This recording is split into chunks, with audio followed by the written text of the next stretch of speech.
आज हम सीखने जा रहे हैं भेड़ और चरवाहे का बीच का रिश्ता। मेरे प्यारे परमेश्वर का प्रियजनों, एक अच्छा यदि आपका रिश्ता परम प्रधान परमेश्वर के साथ है तो आप इतना जरूर जान लें, आपका पैसा का तंगी होगा, तंगी आपको रोक नहीं सकता प्रभु में आगे बढ़ने से। आपके बच्चों का भविष्य शैतान गरीबी दिखा कर रोकने के लिए चाहता होगा, लेकिन आप उस पर जय को प्राप्त करेंगे, शैतान उसको रोक नहीं सकता। हालेलुया। तीसरा बात हम ये देखते हैं, आपका लक्ष्य से भटकना नहीं, लक्ष्य से भटकना नहीं। चींटी एक लक्ष्य के साथ चलती है, ऊंचाइयों को छूती है। परेशानी आते हैं, आंधी आता है, बारिश आएगा, बाढ़ आएगा, बहुत तरह के रोकने के लिए रुकावटें आएगा, रोड़ा आएगा, लेकिन चींटी जिस लक्ष्य में चलती है, हम भी उससे बढ़कर लक्ष्य में यीशु मसीह में बढ़ने वाला होना चाहिए। हालेलुया।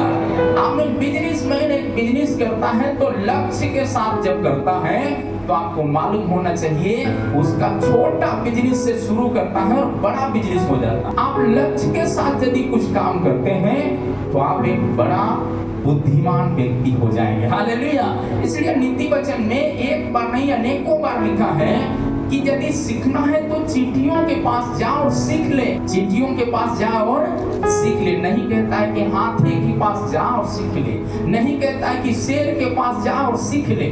किसके पास जाने के लिए बोलता है? चींटी के पास। चींटी बहुत छोटा है, उसका कोई सुनने वाला नहीं है। हाथी सुनेगा? शेर जाके सुनेगा? नहीं सुनेगा। बट इस बात को मेरे प्यारे परमेश्वर का प्रियजनों, हमको जानना है, हम अपने लक्ष्य से भटकना नहीं। जब आप लक्ष्य के साथ दौड़ेंगे, एक बच्चा लक्ष्य रखता है कि हमको क्या करना है, फर्स्ट डिवीजन मारना, तो क्या करना है, उस लक्ष्य के साथ साथ मेहनत करना है। केवल लक्ष्य बना लेने से वो विजय नहीं होता है, लक्ष्य बनाया तो उसके अनुसार कर्म भी करना है। बाइबल में लिखा है, कर्म बिना विश्वास अधूरा है। हमको कर्म करना है। हम लोग बोलते हैं हम तो यीशु मसीह को जानते हैं, आप जरूर जानते हैं। बाइबल मुझे कई बार पढ़ लिया, एक बार पढ़ लिया, दो बार पढ़ लिया, नहीं, पिछले कई बार पढ़ लिया। ये सबसे बड़ा सवाल नहीं है। हर साल आपको एक साल प्रभु दिया तो उत्पत्ति से लेकर प्रकाशित वाक्य तक हर साल किताब आपको पढ़ने के लिए जरूर होना चाहिए। हालेलुया। तब जो है आप नई नई बात को आप सीख सकते हैं, नई नई बात को सीख सकते हैं। रात्रि प्रार्थना महीना में एक बार होता है, आप साल में एक बार रात्रि प्रार्थना के लिए नहीं, हर महीना जाइए ये सोच करके कि प्रभु हमें उम्र दिया है, क्या पता अगला दिन मिलेंगे कि नहीं मिलेंगे, अगला महीना मिलेंगे कि नहीं मिलेंगे। इस रात्रि प्रार्थना को हमको छोड़ना नहीं है। शायद हमको क्या पता एक विषय के लिए प्रार्थना करने के मिल जाए, शायद वचन प्रचार करने के लिए मिल जाए। हम तैयारी के साथ, जुनूनता के साथ जाए। क्यों? सिखाने वाला, देखो पढ़े लिखे हम बहुत हो सकते हैं, लेकिन बिना पवित्र आत्मा का वचन, हमें प्रार्थना पवित्र आत्मा ही सिखाता है, वचन बोलने का सामर्थ्य पवित्र आत्मा ही देता है। हालेलुया। इसलिए सारी बातों को जानना चाहिए, लक्ष्य में हम आगे की ओर बढ़ना। जिस प्रकार हमने सुना है, यूहन्ना रचित सुसमाचार का पुस्तक 10 अध्याय 3 से 4 आयत तक में पढ़ेंगे। भेड़ और चरवाहे का बीच का रिश्ता के बारे में यहाँ पर हम देख सकते हैं, वो है पहचान। पहचान क्या होना है भेड़ में और चरवाहा में, इस जगह में हम देख सकते हैं। जी पढ़िएगा। उसके लिए द्वारपाल द्वार खोल देता है और भेड़ें शब्द सुनती है, भेड़ें उसका शब्द सुनती है और वह अपने भेड़ों को नाम लेकर बुलाता है, नाम लेकर बुलाता है। हालेलुया। नाम लेकर बुलाता है। जी। और बाहर ले जाता है। कहाँ लेके जाता है? केवल नाम लेकर बुलाता ही नहीं है चरवाहा, परंतु बाहर लेके जाता है। बुलाने का मकसद उसका यही है कि वो बंधन में रहे, ये है, एक कोठरी में दबे रहे, ये है, पत्थर के नीचे दबे रहे, ये है। परेशानी है, बहुत बड़ा समस्या है, लेकिन समस्या के बीच में एक बहुत बड़ा इनाम रखा हुआ है। वो इनाम प्राप्त करना है तो हम समस्या देखकर पीछे मुड़ने वाले नहीं, समस्या के ऊपर विजय प्राप्त करना है तो लक्ष्य में दौड़ने वाला होना चाहिए। बोलो प्रभु यीशु मसीह की। लक्ष्य ये होना चाहिए, हमें चरवाहा की बात को सुनते हुए हम एक अच्छा भेड़ है तो उसके पीछे पीछे चलते रहना। वो चरवाहा है। अच्छा चरवाहा कौन है? यीशु मसीह है। पवित्र आत्मा का जब आवाज सुन करके जब हम चलेंगे, जो मेरे अगुवाई करने के लिए जो परमेश्वर ने दास दिया है, हम उसकी अगुवाई में चलने के लिए तैयार हैं, तो पवित्र आत्मा बताते करते हैं तो परमेश्वर हमको भी आदर करता है। भेड़ को भाई उसमें क्यों रखा है? वो एक कोठरी में है, कोठरी से निकाल रहा है। निकालने के समय में क्या करता है? केवल निकाल नहीं रहा है बल्कि नाम ले लेकर निकाल रहा है, नाम ले लेकर निकाल रहा है। निकालने का उद्देश्य यही है, इस बंधन में नहीं रहना, बीमारी के बंधन में नहीं रहना, गरीबी के बंधन में नहीं रहना, निराशा के बंधन में नहीं रहना। आमीन। आत्महत्या या बहुत तरह के डिप्रेशन होगा, वो डिप्रेशन में नहीं रहना। डिप्रेशन से बाहर निकलना है तो पवित्र आत्मा की आवाज अर्थात इस वचन की आवाज सुनकर प्रभु में हमें आगे बढ़ने की जरूरत है। क्या हम बढ़ने के लिए तैयार हैं? यदि हम आगे बढ़ने के लिए तैयार हैं तो प्रभु का वचन कहता है, जब इस पहचान में यदि आप जीते हैं, परमेश्वर आपकी हर कमी को पूर्तिकरण कर देगा। हालेलुया। बोलो प्रभु यीशु मसीह की जय। इसीलिए यहाँ पर लिखा है स्पष्ट तरीका से, यूहन्ना 10 अध्याय का 3 से 4 आयत तक में जो पढ़ा था, एक बार और इस वचन को पढ़ लीजिएगा। उसके लिए किसके लिए? जो भेड़ चरवाहा की आवाज को सुनती और समझती है, उसके लिए द्वारपाल द्वार खोल देता है। द्वारपाल क्या करता है? द्वार को खोल देता है। द्वारपाल कौन है? आपका जिंदगी का बहुत तरह के आशीष का द्वार बंद होगा, वो यदि खुलना है तो आपको क्या करना है? आप आगे बढ़ना है जी। और भेड़ें उसका शब्द सुनती है। भेड़ें क्या करती है? उसका शब्द सुनती है जी। और वह अपनी भेड़ों को नाम लेकर बुलाता है, नाम लेकर बुलाता है। देखिए, भेड़ पालने वाला व्यक्ति के पास जाइए, 1000 भेड़ है तो भी उन लोगों को अलग अलग नाम रखा है। पीछे जो भीड़ रहती है, तुरंत उसका नाम जैसे रखेगा, वो दौड़ कर एकदम मुड़ी डालेगा, दौड़ करके सीधा ऐसे ऐसे करके बस आगे निकल जाता है। चरवाहा बुलाया और जब चरवाहा बुलाया जब वो जाते हैं तो पीछे मुड़कर नहीं देखते मेरे लोग मेरे पीछे आ रहे हैं, नहीं। वो क्या करती है? वो सीधा एकदम रफ्तार पकड़ लेती है। मैं जिस इलाके से, बक्सर के इलाके से, मेरे गांव के बगल में बहुत बड़ा गरीबिया लोग रहते हैं, वहाँ पर बहुत भेड़े हैं। मैंने उन लोगों को देखा है, बैठा हुआ भेड़ एकदम जैसे उसको लगेगा कि इसके अंदर कुछ है नहीं, लेकिन जैसे उसका नाम बोलेगा रागिनी, अरे बाप रे, रागिनी तुरंत एकदम काने से झाड़ करके चल देती।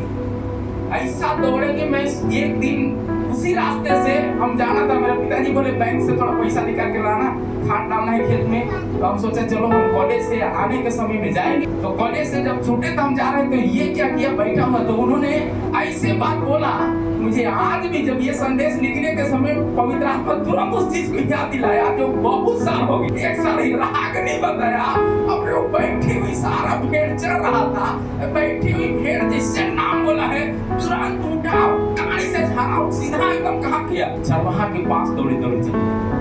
सारा भीड़ जो चल रही थी, ये रागिनी की बात, रागिनी माली की बात सुन के चला, तो रागिनी के साथ जितने भेड़े थी सब एकदम लाइन में लगी। जिसमें केवल प्राण और शरीर है, उसमें आत्मा नहीं है। हम में और आप में, सब में आत्मा है। सब में क्या है? आत्मा है। परमेश्वर ने आदम को बनाया और उसके नथनों में श्वास फूंक दिया। क्या हो गया? जीवित प्राणी हो गया। आज भी पवित्र आत्मा फूंकता है, कहता है वचन से जी उठो। क्या हो गया? लाजर जी उठा। बेतनिया शहर भी जी उठा। आप जिस गांव से आते हैं, जिस मोहल्ले से आते हैं, जिस परिवार के बीच से आते हैं, सारा परिवार यदि जीना है तो हमें और आपको जानना पड़ेगा आप परमेश्वर की बात मानने वाले। नीति वचन का पुस्तक 3 अध्याय 5 से 6 आए। हम भरोसा करने वाला कलीसिया यीशु मसीह पर भरोसा करना, पास्टर विश्वासी पर भरोसा करना, विश्वासी पास्टर पर भरोसा करना, ये है भेड़ और चरवाहा के बारे में एक अच्छा संबंध। परमेश्वर यदि आप यीशु मसीह आपको चुन लिया, उसको भरोसा करना। दुख आएगा, परेशानी आएगा, लेकिन दुख में घबराना नहीं, परेशानी में घबराना नहीं। परेशानी आए तुरंत चर्च छोड़ देंगे, वचन पढ़ना छोड़ देंगे, प्रार्थना करना छोड़ देंगे, संगति करना छोड़ देंगे, तो शैतान तो यही चाह रहा है कि छोड़ दे, तभी तो आपके ऊपर बढ़िया से हमला करेगा। बहुत से लोगों का पारिवारिक जीवन को मालूम है, 2 पति पत्नी में अच्छा पहचान नहीं आपस में, तो क्या करते हैं, काम के चक्कर में भाग जाते हैं। एक बहन को बुखार लगा, मान लीजिए कि भाई जो है काम करने के लिए चले गए, पड़ोसी आके बोलता है, जो अय्यूब का पुस्तक में लिखा है, शैतान घूमते घूमते आया और उसके तो आया था, वो आके क्या बोलता है, भाभी भैया आपको क्या हुआ, बुखार लगा है, बुखार लगा है, अच्छा हम दवाई ले आके देते हैं। भैया को आपको थोड़ा सा भी केयर नहीं रहता। फिर क्या हुआ, सर्प वहां पर आ गया डसने के लिए, और आप सोचते हैं कि बहुत बड़ा भैया काम कर रहा है, मेरा देवर तो बहुत बढ़िया काम। फिर भाई भी सोचता है, वो मेरा भाई तो बहुत बढ़िया काम कर रहा है। फिर क्या हो गया, वहां पर समस्या होना ही होना है, समस्या होना ही होना है। इस प्रकार से बहुत तरह के परिवार टूट जाते हैं। शैतान क्या दिया, लालच दिया। अरे बाप का पति तो गर्म पानी करके नहीं दिया, रोज दिन तो उनका कपड़ा धोते हैं, रोज दिन काम करते हैं, आप कपड़ा आयरन करके देते हैं, काम करते हैं। भाई पैसा लेकर के आते हैं तो पति को नहीं देते हैं, रोज दिन तो दे, अरे ज्यादा नहीं देते होंगे, थोड़ा तो देते होंगे, लेकिन वो लालच देकर के शैतान ऐसा जाल में फंसा दिया, उसको पता नहीं चला। और क्या हो जाते हैं, परिवार दो टूट जाते हैं, डाइवोर्स हो जाते हैं। पत्नी को भी ये समझ नहीं है, पति को भी ये समझ नहीं है। यदि एक अच्छा चरवाहा का नेतृत्व में चलेगा तो ये सारे का समझ देने वाला है। अच्छा चरवाहा का गुण है प्राण देने तक हमारे साथ रहने वाला।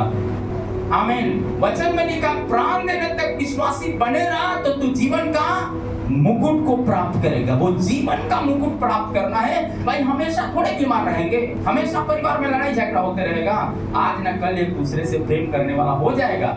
लेकिन होता क्या है, वहां पर थोड़ा सा भी मतलब ये बुद्धि मरने के कारण शैतान क्या आता है, वो डसना शुरू करता है। ऐसे ऐसी बात बोल देगा कि पति पत्नी में, पत्नी को पति से नफरत, पति को पत्नी से नफरत हो जाते हैं, और वहां पर अपना खेल खेलना शुरू करता है। हम ऐसे शैतान का चीजों को समझने की सामर्थ्य देने वाला यही पुस्तक है। जब इफिसियों का पुस्तक आप पढ़ेंगे, कुलुसियों का पुस्तक पढ़ेंगे, पत्रस का पुस्तक पढ़ेंगे, तब आपको समझ में आएगा। मेरे प्यारे परमेश्वर का प्रियजनों, इसलिए सुलेमान कहता है हमारा भरोसा किस पर होना, हमारा भरोसा किस पर होना है। क्या अपने आप पर भरोसा करना है, अपने आप पर भरोसा करना है। यहाँ पर होता क्या है, ये सुलेमान स्पष्ट तरीका से कहता है, भाई मेरा पिता से मैंने सीखा है कि जंगल में क्या किया है, उन्होंने आराधना करना बंद नहीं किया, प्रार्थना करना बंद नहीं किया।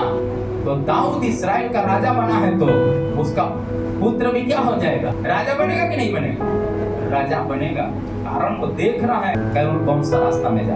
आगे क्या कहता है, इसीलिए नीति वचन का पुस्तक में लिखा 3 अध्याय 5 और 6 पढ़िएगा कोई एक, अपने समझ का सहारा नहीं लेना। हम लोग अपनी समझ का सहारा लेने शुरू करते हैं। परमेश्वर कुछ बोल रहे हैं, हम कुछ करते हैं। भाई हम अपने लोगों के साथ ऐसे नहीं करेंगे तो क्या हो जाएगा, ये हो जाएगा। अरे भाई अपना चक्कर में, उसका चक्कर में हम क्या करना, नरक में जाना है। ये वचन जो बोलता है उसके आधार पर जिएंगे तब स्वर्ग जाएंगे, कि लोगों के कहने से हम स्वर्ग चले जाएंगे। यीशु मसीह को पकड़वाने वाला कौन बना था, बैरी था, पड़ोसी था। उठना बैठना जानने वाला कितना रूप में होता है, कितना समय में प्रार्थना करता है, इसके अंदर कितने झुंड हैं, इसके अंदर क्या हो रहा है, इसका पालन पोषण कैसे हो रहा है। ये तो बढ़ई का बेटा है, ये तो कोई बिना बाप का बेटा है, ये इसको तो बाप का जान पहचान नहीं है, इसका माँ तो खुद में विचार में पड़ी हुई है, क्या क्या नहीं बोला होगा जी। पर उस माँ के बारे में 700 वर्ष पहले भविष्यवाणी किया है, ये कुंवारी से बच्चा जन्म होगा जिसके कंधे पर प्रभुता होगा। मानव जाति के लिए प्रभुता होगा, मतलब उद्धार का चाबी उसी का हाथ में होगा। कौन बोला है, यशायाह नबी बोला, यशायाह नबी बोला। अद्भुत दीप्ति करने वाला प्राकृतिक परमेश्वर शांति का राजकुमार होगा। कौन बोला, यशायाह नबी बोला। उस समय शायद मरियम जन्म भी नहीं ली थी। हमारे अंदर कौन सा वरदान रखा है,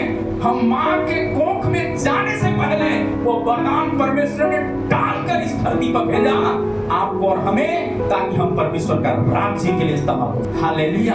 वो पहचान के बारे में यहाँ कहता है सुलेमान। इसलिए अपनी समझ का सहारा नहीं लेना।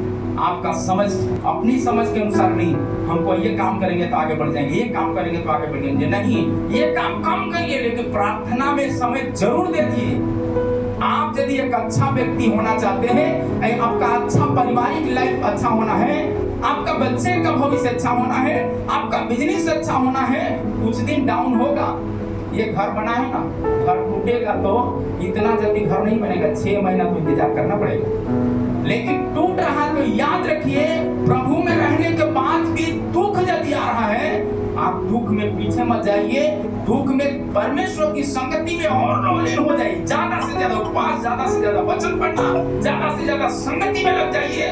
मैं दावे के साथ कहता हूं, जहां आप नहीं जाना चाहते होंगे, जो कानों ने नहीं सुना है, जो आंखों ने स्वप्न में, दर्शन में नहीं सुना, देखा है ना सुना है, ऐसा चमत्कार आप नंगी आंखों से देखेंगे। बोलो प्रभु यीशु मसीह की। क्या आप देखना चाहते हैं? क्या देखना चाहते हैं? देखना चाहते हैं आपका पहचान, आप अपना पहचान को नहीं खोना। दूसरा, भरोसा को नहीं खोना। हालेलुया। भरोसा, पूरा भरोसा जिंदा खुदा पर होना है, जिंदा खुदा पर होना है। यदि इस पर भरोसा किया तो शरीर आपका नहीं है, प्राण भी आपका नहीं है, इसमें रखा हुआ आत्मा भी आपका नहीं है। तो आत्मा जो रखा है, उस आत्मा जो हमें और आपको बनाया, उस पर पूरा भरोसा करेंगे। तो इस वचन पर भरोसा करेंगे। जब वचन पर भरोसा करेंगे तो उसके द्वारा भेजे हुए लोगों पर भी भरोसा करेंगे। हालेलुया। बोलो प्रभु यीशु मसीह की जय। इसीलिए कहता है, क्या कहता है? संपूर्ण मन से। संपूर्ण मतलब पूरा मन से, अधूरा मन से। कितना मन से? पूरा मन से। अभी मान लीजिए दो पति पत्नी के शादी में क्या करते हैं? कहते हैं कि भाई देखो, अभी पहले अकेला था तो तुम्हारा वक्त से अकेले था। बहुत लोगों का पारिवारिक जीवन क्यों टूटता है पास्टर जानते हैं? भाई लोग अभी भी परसवा में 500 रुपये रख ले हैं तो सोचता है कहीं पति देख न ले। अरे भाई पर्स में तुम इतना कौन सा गड़बड़ी चीज है? क्या दूसरा का फोटो रखा है तुम उसमें? जब पति है पति है, इसमें रखना है तो दोनों पति पत्नी का फोटो रखो। नहीं है तो पैसा रखा है तो ये आपका पर्स पत्नी का पर्स है, और पत्नी का पर्स पति का पर्स होना चाहिए। कारण जब इच्छा करे तो पत्नी मेरा पर्स देखे, पत्नी का पति पर्स देखना चाहिए। कारण क्या, क्यों देखना है? मोबाइल क्यों देखना है? बहुत परिवार में ऐसा होता ही नहीं है। जिसका कारण क्या है? पति पत्नी के ऊपर संदेह, पति पत्नी के ऊपर संदेह। समस्या यहाँ है, समस्या यहाँ है। मतलब पर्स को पकड़ के बैठना, पर्स को पकड़ के बैठना। पर्स से ज्यादा यीशु मसीह को पकड़ के रखिए। हालेलुया। यीशु मसीह आपको पकड़ लिया है, एक बार पकड़ा, आप बार पकड़ना है। हालेलुया। माँ एक बार बच्चा को गर्भ से पैदा किया है, बच्चा बार कपड़ा को पकड़ के रखता है। मार्केट जाने के समय में, ननिहाल जाने के समय में, आमीन, खेत में जाने के समय में बार पकड़ के रखा है। एक कलीसिया का परिवार को, कलीसिया को बार पकड़ के रखने वाले व्यक्ति को दुनिया की कोई ऐसी ताकत नहीं है जो उसको गिरा सके। हालेलुया। यीशु मसीह गिराया गया तो भी गिरे नहीं रहा। यीशु मसीह जिंदा स्वर्ग गया है। हालेलुया। यही बात स्थापित करता है। आमीन। मैंने स्वर्ग को खुला हुआ देख रहा हूँ क्योंकि मेरा पिता ने स्वर्ग जिंदा उठाया गया। हालेलुया। यीशु के लिए उल्टा क्रूस पर भी जाना पड़े तो भी आप तैयार होकर के प्रार्थना में बढ़ते रहिए। बोलो प्रभु यीशु मसीह की। आमीन। तलवार के नोक पर जाए तो भी आपका प्रार्थना पावर बढ़ना चाहिए। हालेलुया। क्योंकि यीशु मसीह ने कहा संसार का तलवार में एक धार है, पर यीशु का तलवार में 2 धार है। कितना धार है? 2 धार है। इब्रानियों का पुस्तक 4 अध्याय का 12वें बार लिखा है, परमेश्वर का वचन 2 धारी तलवार है। हम एक तलवार से डरते हैं, उससे ज्यादा 2 धारी तलवार से डरने वाला परिवार होना चाहिए। क्या डरने के लिए तैयार है? डरने के लिए तैयार है? जो 2 धारी तलवार से डरते हैं वो कलीसिया नहीं छोड़ते। जो 2 धारी तलवार से डरते हैं वचन पढ़ना नहीं छोड़ते। जो 2 धारी तलवार से डरते हैं वो संगति करना नहीं छोड़ते। हालांकि जो 2 धारी तलवार से डरते हैं उपवास करना नहीं छोड़ते, चाहे समस्या कितना भी बढ़ जाए। हालेलुया। क्योंकि उनको मालूम है उपवास के बाद विजय जीवन है। बोलो प्रभु यीशु मसीह की। यीशु मसीह संसार की सेवागाई करने से पहले उपवास किया। उन्होंने पिता के साथ एक अच्छा संपर्क में रहा, एक अच्छा संपर्क में रहा। कलीसिया पिता परमेश्वर का है तो परमेश्वर का संपर्क में रहने वाला व्यक्ति कलीसिया में रहता है। बोलो प्रभु यीशु मसीह की जय। आमीन। प्रार्थना में रहता है। इसलिए कहता है अपनी समझ का सहारा ना लेना और संपूर्ण मन से परमेश्वर पर भरोसा करना। संपूर्ण मन से यीशु मसीह पर भरोसा करना, दवाई पर नहीं, पैसा पर नहीं, अपने ज्ञान पर नहीं, कुवत पर नहीं, किस पर भरोसा करना है? एक बहन ने फोन की मेरे पास, तो मैंने कहा देखो जितना पास हो गए बेटा उससे प्रसन्न नहीं होना, उससे ज्यादा आपका यह प्रसन्नता होना चाहिए मेरा बेटा बेटी यीशु मसीह का भय मानकर यीशु के लिए जिएगा तो भी मैं आपको दावे के साथ कहता हूँ आपका बच्चे 7 या 70 बार भी फेल कर गए तो भी उसको बड़ा व्यक्ति होने से दुनिया रोक नहीं सकता। ऐसा मेरे पास टेस्टमनी है कि मैं बता सकता हूँ। हालेलुया। हम अपने बच्चे लोगों को पढ़ाई के बारे में जितना जोर नहीं देते, लेकिन उससे ज्यादा प्रार्थना के लिए फोर्स करते हैं। एकात्मिक पिता का बच्चा नहीं है, बच्चों के लिए प्रार्थना के लिए आगे बढ़ाते हैं। आगे बढ़ाएगा वो 7 या 70 बार भी फेल कर गया तो भी बाइबल में लिखा 70 बार भी गिर जाए तो भी पड़े नहीं रहेंगे। भजन संहिता में भजनकार कहता है उठा के चट्टान पर परमेश्वर खड़ा कर। यदि ऐसा है तो परमेश्वर का वचन झूठा है? झूठा है नहीं। मैंने आंखों से अपनी कलीसिया में देखा है जो बच्चा पढ़ा ही नहीं, पढ़ाई 5वीं कक्षा पढ़ करके छोड़ दिया, मैट्रिक का एग्जाम लिखा, क्या हो गया? फर्स्ट डिवीजन नंबर लाया। दूसरी कलीसिया की बात नहीं कर रहा हूँ, अपने विश्वास में परमेश्वर जिसको दिया मुझे एक अच्छा संदेश एक दिन सुना अपने घर में, होम प्रेयर के बीच में निर्णय लिया, पैसा पिताजी से नहीं मांगा, फॉर्म भरा, एग्जाम जब देने जा रहा है तब पता चला है और अच्छा नंबर लाया। परमेश्वर किसी का कर्जदार नहीं है, इसलिए आप प्रार्थना में ज्यादा यदि समय बिताया तो प्रभु आपका जिंदगी में आशीष पर आशीष देगा। हालेलुया। आगे क्या कहता है? उसी को स्मरण करना मतलब क्या है? आप कोई काम करने के लिए कतनो तेजी है, ट्रेन छूटने पर है, कतनो तेजी है तो भी आप बिना प्रार्थना किए घर से बाहर मत निकलिए। हालेलुया। कॉलेज जाना है, स्कूल जाना है, कोई मीटिंग जाना है, प्रार्थना करके जाइए, अद्भुत कार्य को देखेंगे, अद्भुत कार्य को देखेंगे। हालेलुया। आगे क्या कहता है? सब काम करना, सब काम काज करना है। किसको आगे करके? किसको आगे करके? किसको आगे करके? परमेश्वर को आगे करके। इसलिए तो प्रभु के वचन में 1000 बार लिखा है अपनी सारी चिंता यहोवा पर, अपनी सारी चिंता यहोवा पर। बड़ा गड़बड़ काम। बाइबल का एक कोटेशन थोड़ा सा देखिए, लिखिए कि कॉपी में, तब आपको पता चलेगा कितना बार क्या क्या चीज। पौष्टिक आहार यीशु मसीह का वचन। हालेलुया। आगे क्या कहता है?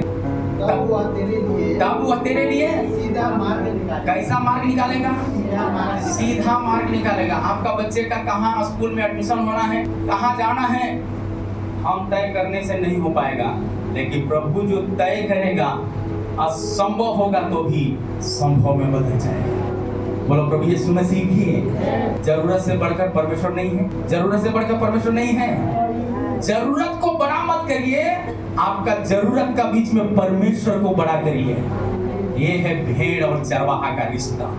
भेड़ और चरवाहा का रिश्ता। हम अपने पारिवारिक प्रार्थना में बराबर बच्चे और परिवार को बोलते हैं आप समस्या को बड़ा मत बनाओ, बल्कि समस्या को बीच में यीशु को बड़ा बनाओ, समस्या अपने आप जाएगा। बोलो प्रभु यीशु मसीह की। समस्या अपने आप जाएगा। जाता है। मैं उसका कई एक बार कितना दिन में समस्या आया, कितना समय में चला गया, वो सब डायरी डेट बाय डेट लिख करके रखा। हम लोग क्या करते हैं? समस्या को बड़ा करते। मेरे प्यारे परमेश्वर का जन्म। आगे क्या कहता है? अपनी दृष्टि में बुद्धिमान ना होना। हम लोग क्या हो जाते हैं? बहुत बार हम अपनी दृष्टि में बुद्धिमान बनते हैं और वहीं जाकर के फंस जाते हैं। मैं कई बार इसके विषय में बोला है, मेरे लिए प्रार्थना करिए कभी भी हम लोग बुद्धिमान ना हो। क्यों ऐसा बात बोला? बुद्धिमान होना है तो यीशु मसीह में बुद्धिमान हो जाइए। यीशु आपका सही रास्ता निकाल देगा। हालेलुया। कहाँ जाना है, कहाँ पैर रखना। दुष्ट लोग धार्मिक मंडली में क्या नहीं रहते हैं? वो ठहर नहीं सकते। ठट्ठा करने वाले के मंडली में धर्मी लोगों का पहचान क्या है? उसमें खड़ा होना भी पाप है। इसलिए मेरे प्यारे परमेश्वर का प्रियजनों, ये सारी बातों को हमको जानते हुए आगे बढ़ना है। तीसरा बात लिखा है आज्ञाकारिता। यूहन्ना रचित सुसमाचार 14 अध्याय 15 आयत में लिखा है, यदि तुम मुझसे प्रेम रखते हो तो मेरी आज्ञाओं को मानोगे। आज्ञा को मानना देखो आसान होता है जब जरूरत पूरा होता है, आसान तब नहीं होता है जब जरूरत पूरा नहीं होता। उसी समय में एक बड़ा परीक्षा, उसी समय बड़ा परीक्षा है। हम लोग क्या करना है, आज्ञा मानने के लिए हर समय तैयार रहे, हर समय तैयार रहे। भूख लगता है तब जाके किचन में खाना बनाना शुरू करते हैं। कब बनाते हैं? भूख लगता है तब या भूख से पहले? सब लोग बोलिए ना जी, पहले। बाप रे, जब भूख लगेगा जाके खाना बनाना शुरू करेंगे, भूख तब तक खत्म हो गया, क्या हो जाएगा? मैं आपको बता रहा हूँ, टेस्टी खाना बना रहेगा तो भी खाने का इच्छा नहीं करेगा। यदि बरियाई करके खा लिए तो अनपक्ष होना ही है। आप अनुभव किए कि नहीं? पर मेरा प्रैक्टिकल अनुभव। इसलिए जब भूख लगेगा, भूख लगने से पहले व्यवस्था नहीं, तो भूख लगा तुरंत जो भी रहेगा, एक बिस्किट होगा, नहीं होगा पानी होगा, पी लो, भर पेट पानी पी लो।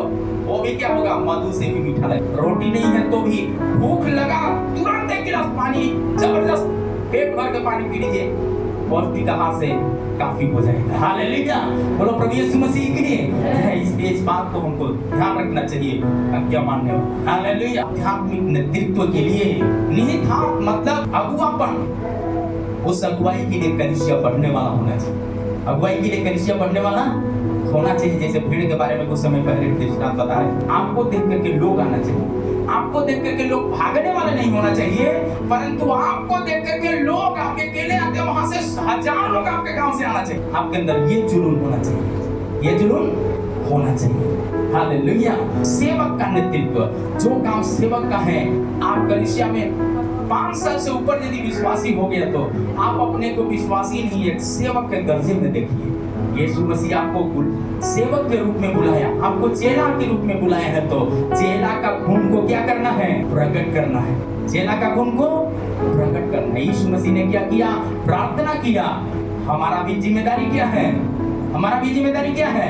प्रार्थना करना। यीशु मसीह उपवास किया, तो मेरा और आपका जिम्मेदारी क्या है?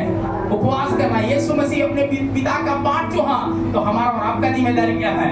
बाट जोहना। यीशु मसीह सुसमाचार का पत्री बन गया, तो मेरा और आपका जिम्मेदारी क्या है? सुसमाचार का पत्री होकर के जीना। बोलो प्रभु यीशु मसीह की जय। आमीन। यूहन्ना रचित सुसमाचार का पुस्तक 13 अध्याय 14 और 15 है। तुम मुझे गुरु और प्रभु कहते हो, तुमने तो ठीक ही कहा है। गुरु और प्रभु कहते हो, तुमने तो ठीक ही कहा है। हालेलुया। और क्योंकि मैं वही हूँ, क्योंकि मैं वही हूँ। हालेलुया। और आगे, यदि मैंने प्रभु और गुरु होकर तुम्हारे पांव धोए, तुम्हें भी एक दूसरे का पांव धोना चाहिए। हम लोग बोलते हैं भैया आप मेरा पांव धो दीजिए, और जब उसको धोने तो पेट में दर्द रहेगा, 4 दिन उपवास कर लो। दूसरा अस्पताल में मर रहे थे, 1 दिन उपवास करने में मर जीवा। पेट में दर्द रहेगा तो 4 से 9 बजे आ जाएगा, 7 बजे प्रार्थना नहीं है भैया। अरे चर्च बंद है का भैया? पहले इतना दिन से तो किया नहीं था। कारण क्या? समस्या है। समस्या के ऊपर विजय प्राप्त करना है तो बाइबल कहता है समय को पहचानो, धार्मिकता का झिलम पहनो, तैयार हो जाओ। तुम तैयार हो जाओ, तैयार हो जाए, हम तैयार हो जाए। यीशु मसीह हमारे लिए नमूना इसलिए बन के गुरु होकर चेला का पैर धोना। देखो हम चाहते हैं यहाँ पर, प्रभु चाहे तो बहुत कुछ बात अपने लोगों के कारण नहीं कर पाते हैं। मुझे भी आखिरी एकदम परमेश्वर पवित्र आत्मा दिवस करता है तब हम पैर धोने का काम करते हैं। नहीं तो मैनपुरा का चर्च में बहन बूढ़ा हो जवान हो किसी का भी हो, उस समय कुर्सियां भी नहीं था, तो इस 7 दिन के उपवास में बैठ करके जब प्रभोज होता था सबका पैर हम लोग धोते। कितना बहनों को झगड़ा परिवार में, पानी धोने के समय पवित्र आत्मा उतरा, एकदम फूट कर रोने लगी, प्रभु मैं माफी चाहता हूँ, प्रभु मैं पति को ऐसे बोल दिया, प्रभु अपने चाची को ऐसे बोल दिया, ऐसे बोल दिया। मैंने अपने आप बकना शुरू करेगा, मैं आपको बता देता हूँ। और आज वो परिवार प्रभु की सेवकाई में जुलूनता के साथ आगे बढ़ रहे। प्रभु यीशु मसीह बहुत बात हम नहीं कर पाते हैं, उसका रीजन क्या है? हम और प्रभु से शक्ति मांगते हैं, प्रभु आप हमें भी सिखाइए। हमारे अंदर जो अभी भी बहुत तरह के लज्जा है, हमारे लोगों का तैयार मन को करिए प्रभु, ताकि उनकी लज्जा और शर्म हटे। यदि लज्जा ही का शर्म हटे, लज्जा हटे, लज्जा कौन देता है? शैतान। शर्म कौन देता है? शैतान। और भय में जब रहेंगे, भय मतलब होता प्रेम, परमेश्वर का प्रेम में पागल जब हो जाएंगे, दुनिया को रोक नहीं पाएगी। हालेलुया, बोलो प्रभु यीशु मसीह की आमीन। तब क्या हो जाएगा? भाई बहन भाई का पैर धो सकती है, तो क्या बहन का पैर धोने में भाई को शर्म आना है? कलीसिया उससे बढ़कर चढ़ बढ़कर के काम करने वाला होना है।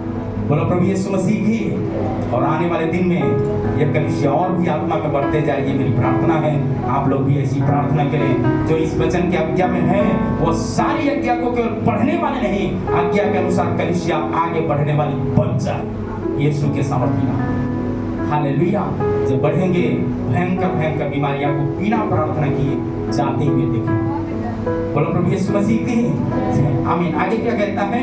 क्योंकि मैंने तुम्हें नमूना दिखा दिया, जैसा मैंने तुम्हारे साथ किया तुम भी वैसा ही करो। यीशु मसीह अपना देह को तोड़ दिया क्रूस पर। हमको भी दुख उठाना पड़े यीशु के लिए, तो दुख उठा करके तोड़ने दीजिए देह को, तोड़ने दीजिए देह को रोटी के समान। आपका जिंदगी में एक बहुत बड़ा आशीष हो जाएगा। हालेलुया, बोलो प्रभु यीशु मसीह की है आमीन। और क्या है अगला पॉइंट? सतर्कता। प्रेरितों का पुस्तक 20 अध्याय 28 से 30 आयत तक में पढ़ेंगे।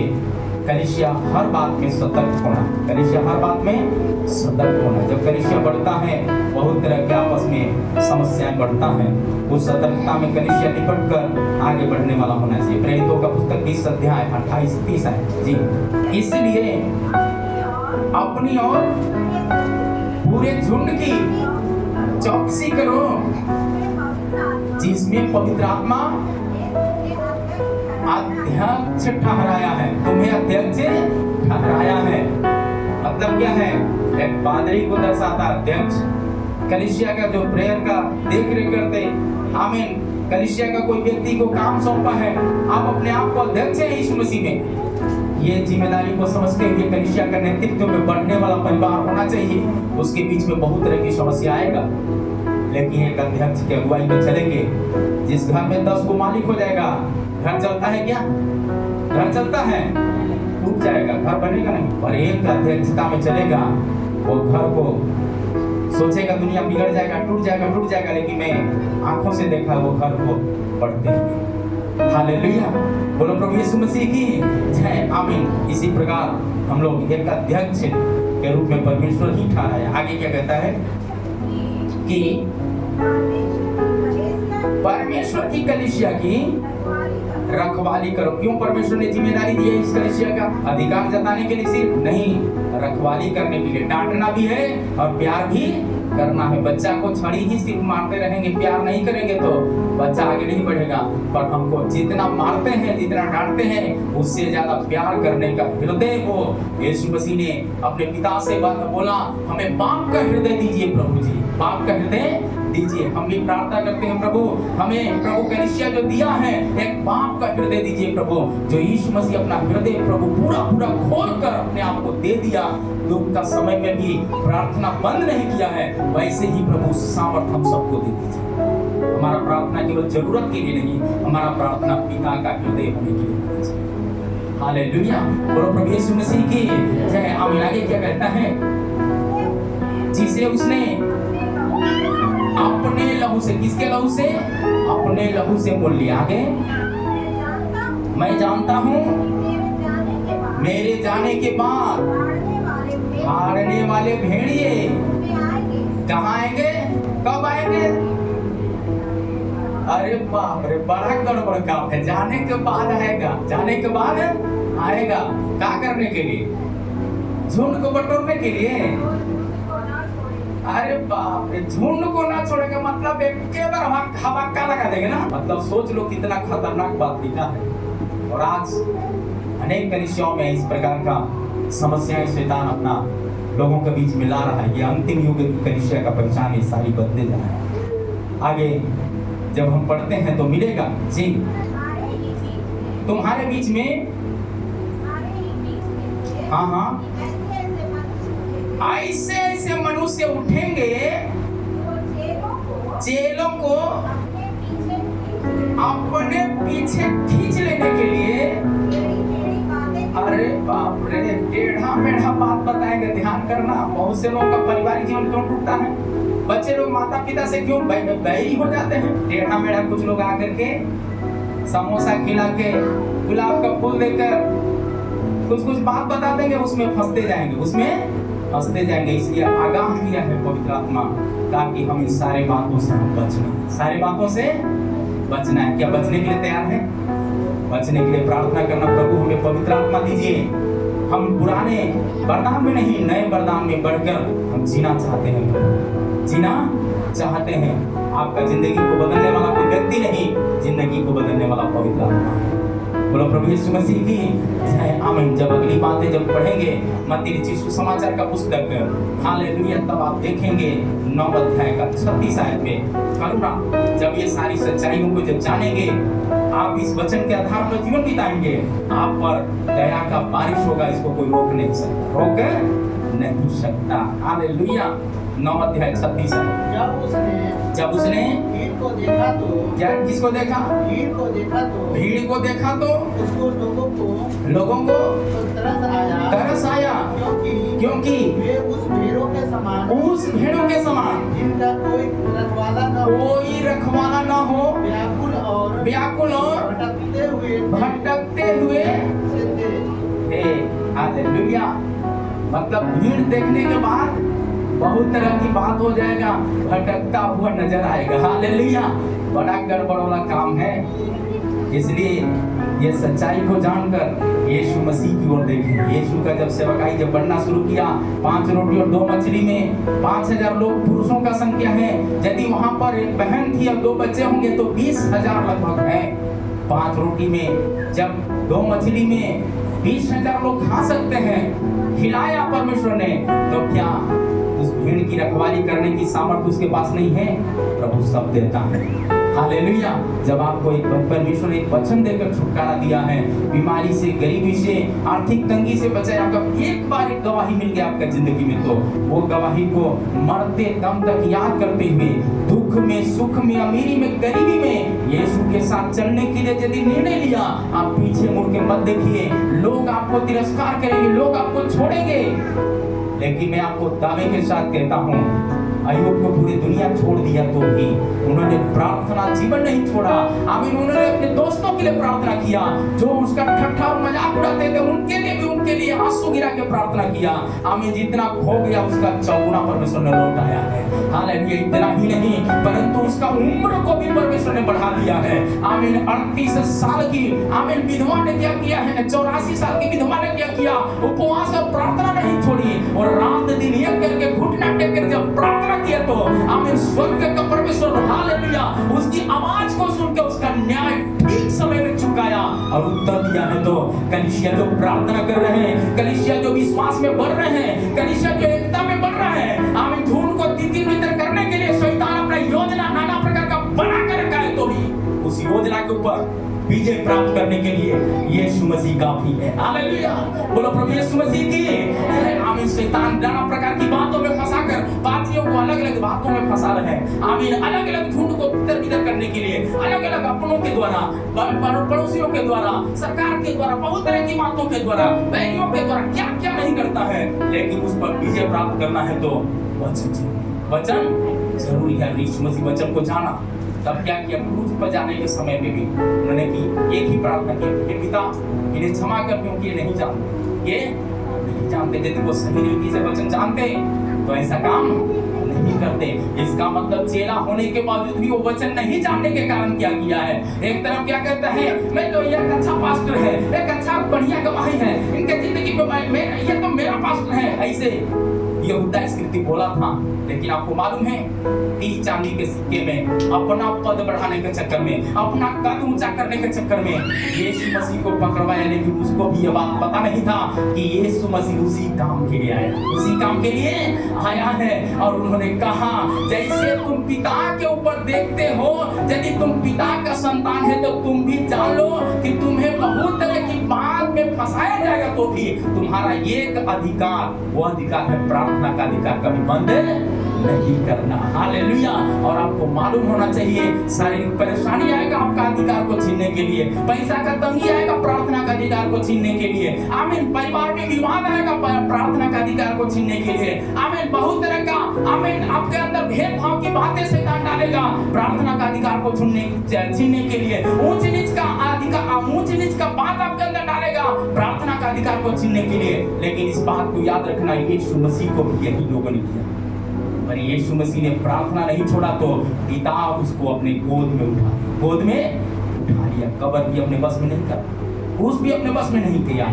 जिसका हाथ घुटना में और प्रार्थना में हाथ घुटना में, पृथ्वी पर घुटना और हाथ जिसका ऊंचा रहता है, इंसान के सामने, मृत्यु के सामने भी चुनौती बनकर के खड़ा रहता है। पौलुस कहता है, हे मृत्यु तेरा डंक कहाँ रहा, तेरा डंक कहाँ रहा।